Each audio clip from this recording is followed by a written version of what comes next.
আজকে সমস্ত KTM adventure যারা চালাচ্ছে তাদের জন্য একটা খুব দারুণ জিনিস নিয়ে এসেছি।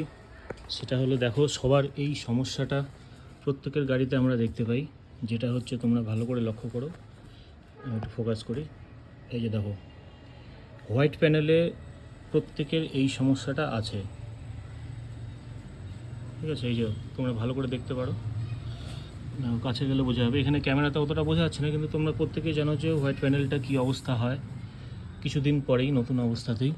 তো এটার কোনো সলিউশন কেউ পাচ্ছিল না, যার জন্য অনেকে কী করছিল, যে অনেক টাকা খরচা করে ল্যামিনেশন বা কেউ পিপিএফ এই সমস্ত জিনিসে খরচা করছিল, কিন্তু ছোট্ট একটা সামান্য খরচা করে,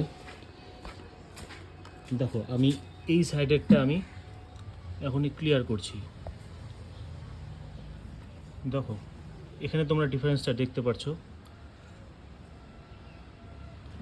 তো এটার সলিউশনটা হলো এই ছোট্ট জিনিসটা, যেটা তোমরা এখানে অ্যামাজনে যে কোনো অনলাইনে পেয়ে যেতে পারো। অ্যামাজন থেকে আমি নিয়েছি এটা, ছোট্ট একটা কোটা। তো সবার প্রথমে তোমরা কি করবে, গাড়িটাকে ভালো মতন ধুয়ে বা শুধু এই জায়গাটাতে একটু ভালো করে পরিষ্কার করে নিয়ে তারপরে এই র্যাবিংটা অল্প অল্প করে এখানে লাগিয়ে দেবে। দেখো আমি গোটাটা লাগাচ্ছি না, যেই জায়গাটা সমস্যা আছে, যে জায়গাটা একটু কালো কালো হয়ে গেছে, স্পট পড়ছে, সেই জায়গাটা খালি আমি লাগাচ্ছি অল্প অল্প করে।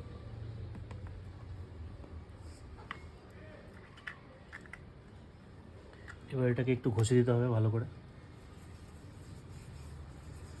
খুব হার্ড যদি হয়ে যায়, হার্ড যদি মনে হয়, তোমরা এর মধ্যে অল্প একটু জলও দিতে পারো।